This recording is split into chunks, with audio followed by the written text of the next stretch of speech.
Welcome to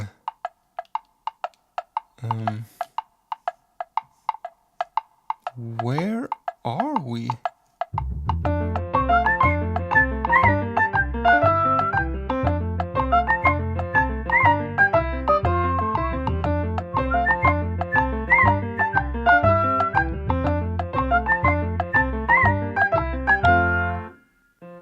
So welcome to the Wooden Tools Adventure world.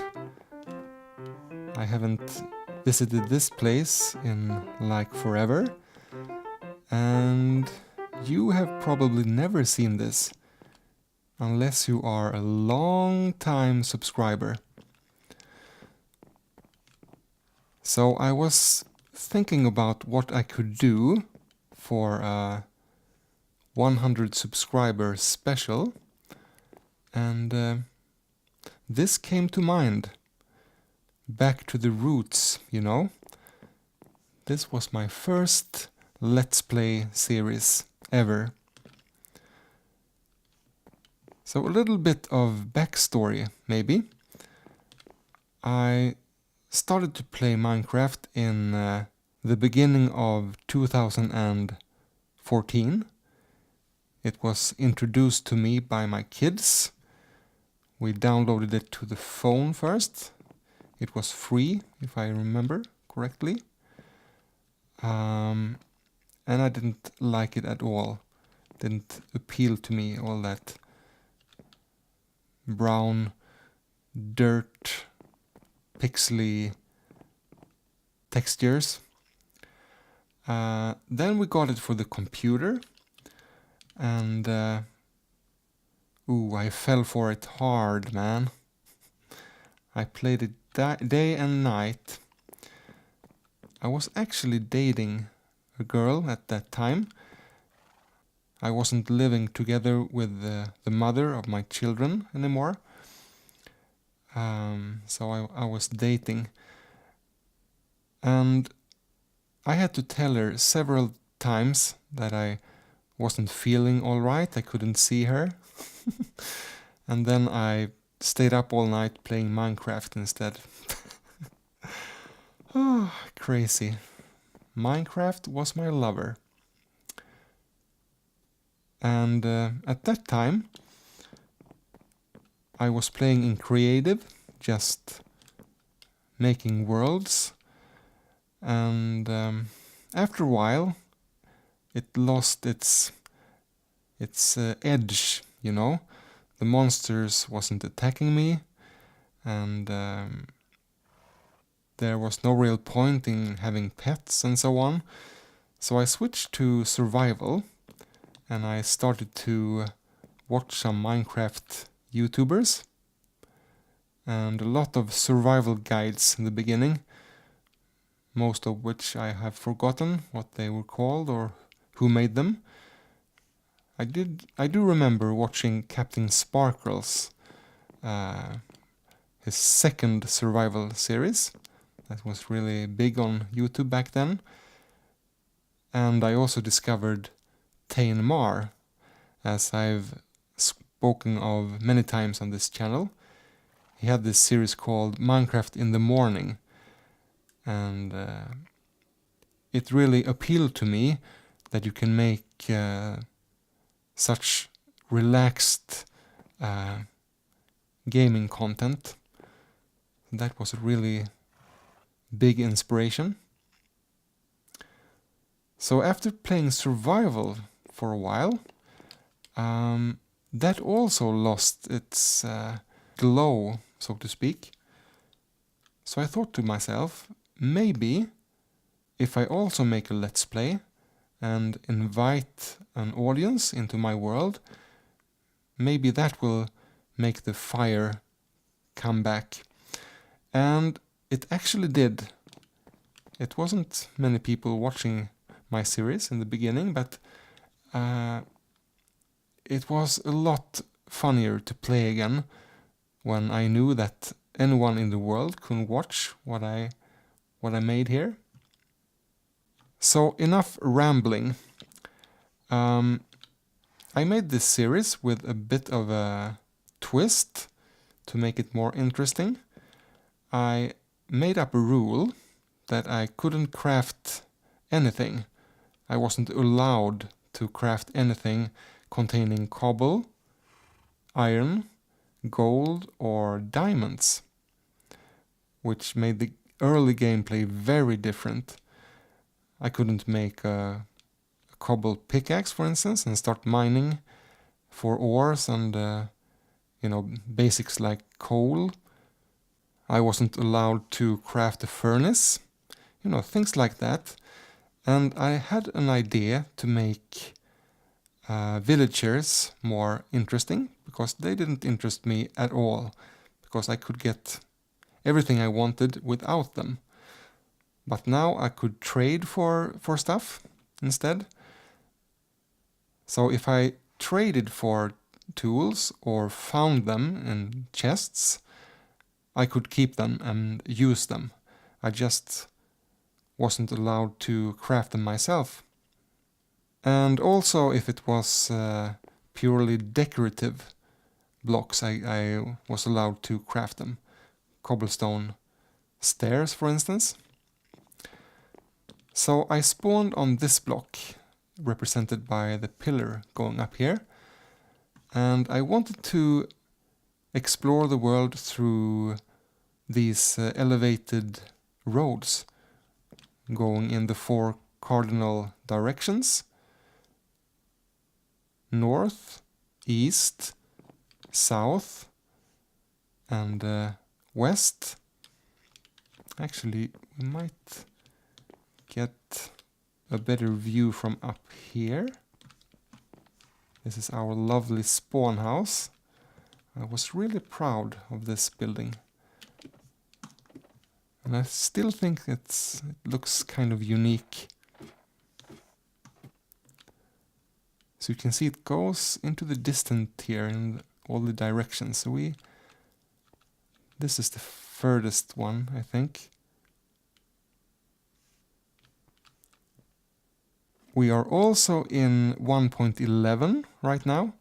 It's where I left off this series.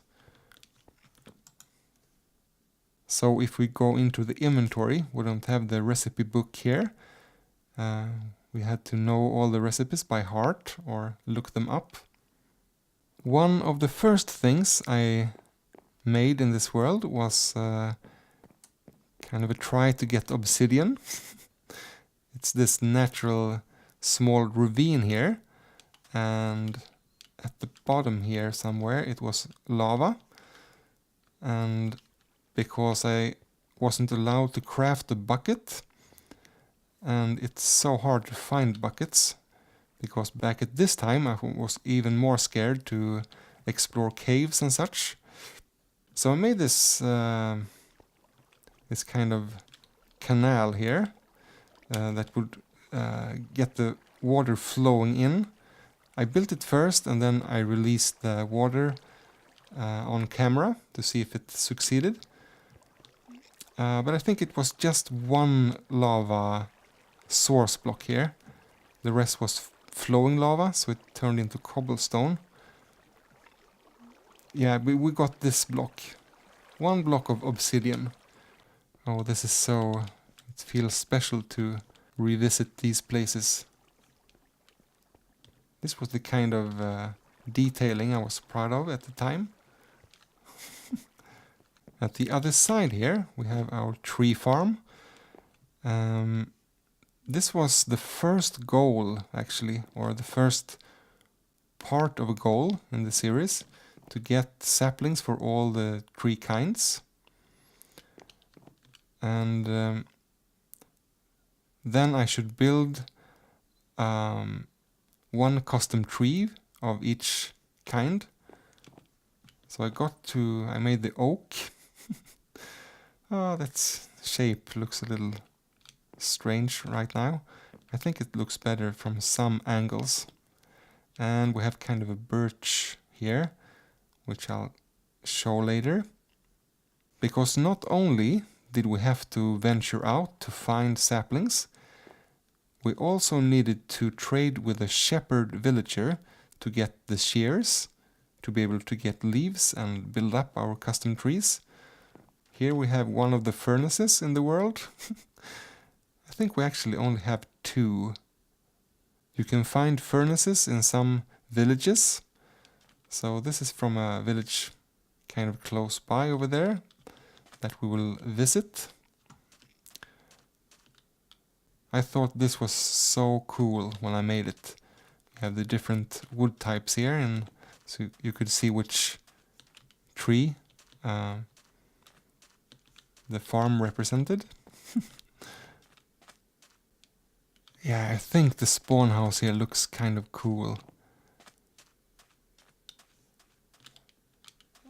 Because this is the desert. I wanted it to have an open, kind of airy feeling, so the wind could blow through it on all the floors. I put a lot of time and effort into this house. Maybe let's go this way. These 2 buildings were maybe the last I did in the series. I had to go a long way to get these llamas. I think we have one of each color here. And my idea with the sand here was that the llamas brought the sand with them on the trip, and some of it rubbed off here. This was one of my first attempts of landscaping as well. Mix different stone kinds and making a pattern that was both kind of natural looking and interesting. And we have this ditch here, so they can't escape. On the other side we have the dog pen.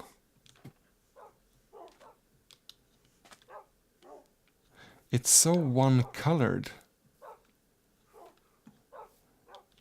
I don't think if I really thought that back then. I just liked all the little details I made for it. If I would build this now, I would use more contrast and color, I think. What's in here? Raw chicken. Very random. No, it's for breeding the dogs, of course. Okay, let's exit here and go to our chicken pen. My hopes were to have the chickens climb up this kind of a... what do you call it? This was supposed to be kind of a playground for the chickens. You can climb up here and hang out and have fun and jump from this trampoline down into the water. But they stay at the ground as low as they can. Sometimes if you throw eggs up here, they will stay for a while, but they will come down and never go up again, unfortunately. And let's see here if I remember. We have the eggs here. Let's take 2 stacks here and go to this little house. This was kind of a little mini game I built. This is all dark in here. So the idea was for the mobs to come out here. I have a dog hidden back there. And then throw the eggs at them and they will fall to their death. And we could get the loot. But it never really worked that great. Maybe I didn't light up the caves very good. We got one! Oh no. He jumped in himself. So no XP orbs, I guess. But some loot. Yeah, so that was the idea of this minigame anyway. Up on the other side here we have the the sheep. I think I have one of each color here. In the beginning of the series, because it was so hard to get hold of shears, I had to kill a couple of sheep to get my first bed. And then there was only one sheep left here in this whole area. So I went maybe 1,000 blocks east to get another sheep, and then I could start breeding them. Let's see if we can get another. Oh, creeper! Ooh! Yes! Let's go down and pick up the loot here.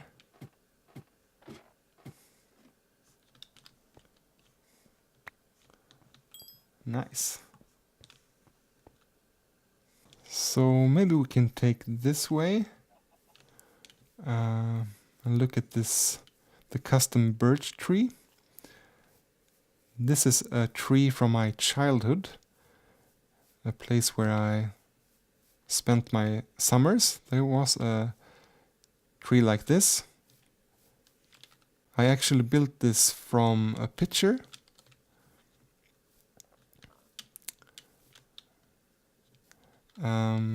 My technique back then was to leave air blocks in between the leaves to get more, you know, not this kind of dense feeling. But I don't know. To me now it just looks like the leaves are decaying. Could we get up on the bridge here? So we're going north now, and we can turn off here into our fishing shack. I had never heard of fish farms. I don't know if they existed back then. I guess they did, but I wasn't very interested in the technical part of Minecraft. So there should be a rod here. Ooh.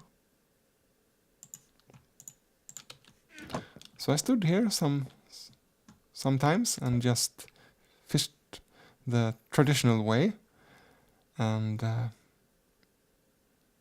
yeah, if this isn't relaxing, I don't know what is. Oh, look at that cute little window and the green glass. And I think if we go... Yeah, there is the second attempt of getting obsidian. We made another one of these canals, but this time we had a small lava pool here. So this time we actually got a lot of obsidian. And maybe while we're at it, while we're in this nether train of thought, we could visit the portal over there. Okay, well, from this side this tree looks a lot better.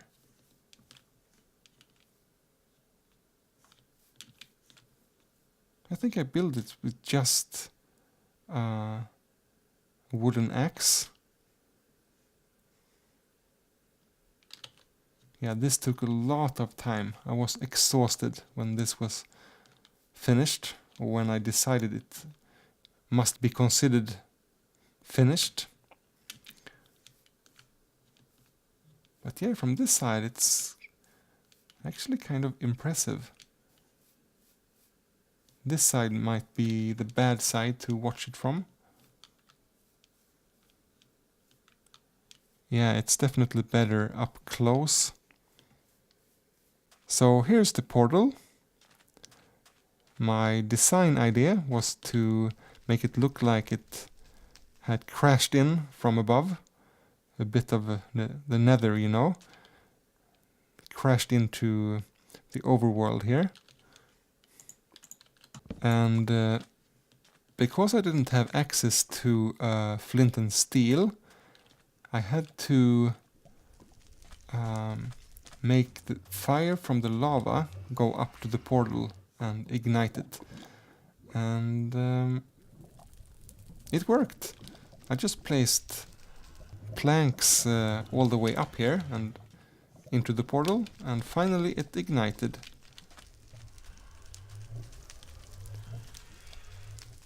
This might not look very good now, but this was just when all the new blocks came out.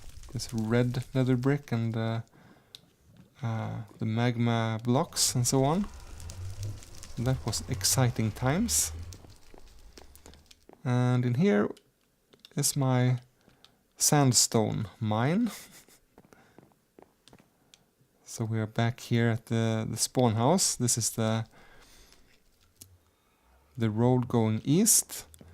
And as you can see over there, one more idea I've had with these roads was to let the biome decide which material the bridge would be built of. So here we go into, let's see, we go from plains into savanna, and then the wood type changes into acacia. I think the road stops there, but I did explore this world 1,000 blocks that way. And I also did some music, kind of a time-lapse music, while I was running in high speed.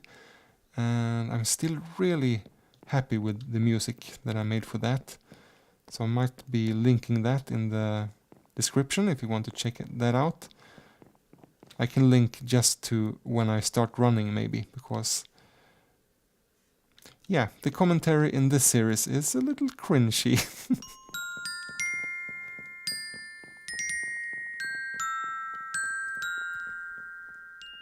So if we go past the fishing hut here now again and continue north, we will end up at our village. A village that I rebuilt. And I should start walking instead of running, because it doesn't seem like we have a lot of food here. Okay, you can see the village in at the left there. And this is a bridge actually. Let's have a look. One of my first Reddit posts that got some attention. It's really very simple, but yeah, people seem to like it at the time.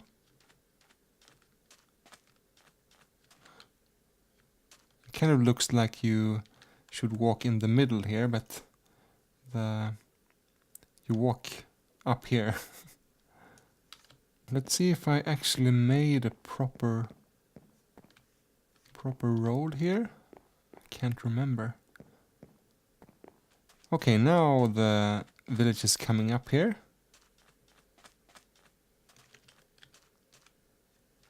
Yeah, it's protected by this wall.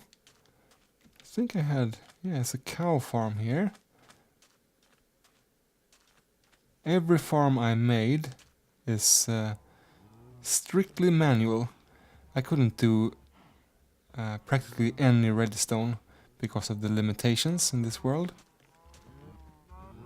So here's the entrance, obviously.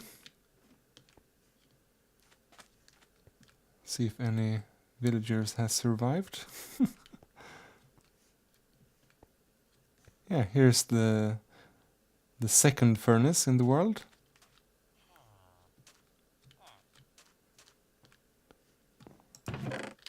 Storage area.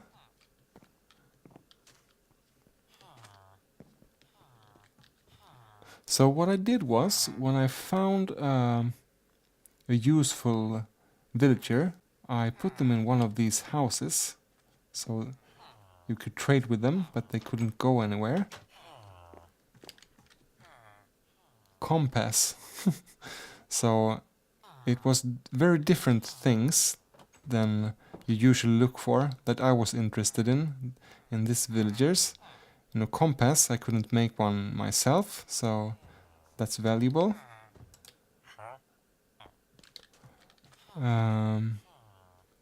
27 paper. I think that was the best trade I found for getting emeralds. What's this?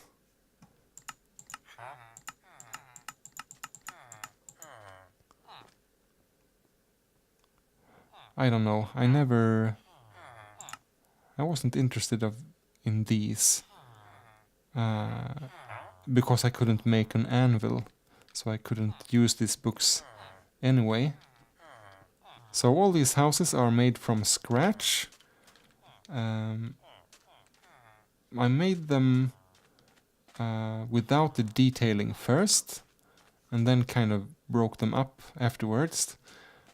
I learned that from BOO. I think they look okay.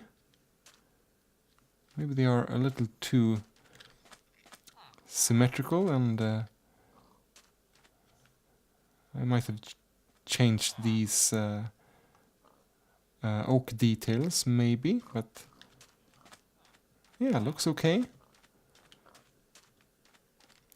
So this was a shepherd. I was so happy when I finally could breed one of these. We could get the shears finally. And I remember bringing pigs here just for the company. I was so fed up with only villagers and only desert, so I just wanted these for contrast. So that's the village. I also ventured out some, but it's nothing really to show. Let me see if I have forgotten anything. Yeah, a little wheat farm out in the water like that. I thought that was kind of clever, since I didn't have a bucket. So here is the spawn house, and I'm going south now. And when this road got out in the ocean, I wanted to make kind of a floating dock bridge kind of thing. And I think it looks kind of good, actually. Kind of realistic. This is called flytbrygga in Swedish. I had some fun with that. And here is a sleeping station, I guess. Because I imagined these roads going on forever. It was important to have places to sleep all the time. It was safe places. I don't think there's anything more this way. We get to Mushroom Island eventually, but I never got to do anything with that. This is the end of the west road, apparently. We have the spawn house there again, and a nice view of the sheep pen. Looks kind of nice with all those colors. But I think I have shown everything of interest now. I will try to put download link for this world, because I actually have had requests for it, even if it was a long time ago. And maybe put my stuff in the chest here, because when you download a world like this, you will have nothing. Let's grab a sign here, and maybe let's just write welcome. So I will also put a link to this series in the description, but you know, I don't know if I really can recommend it. As I said, I still cringe when I try to watch it. I think my commentary has improved since then. But I am happy with some of the stuff we built here, and I like the music that I wrote for this series, so check it out if you want to, but please be kind. And yeah, thank you for watching this 100 subscribers special. Thank you if you are a subscriber, and I'll see you next time.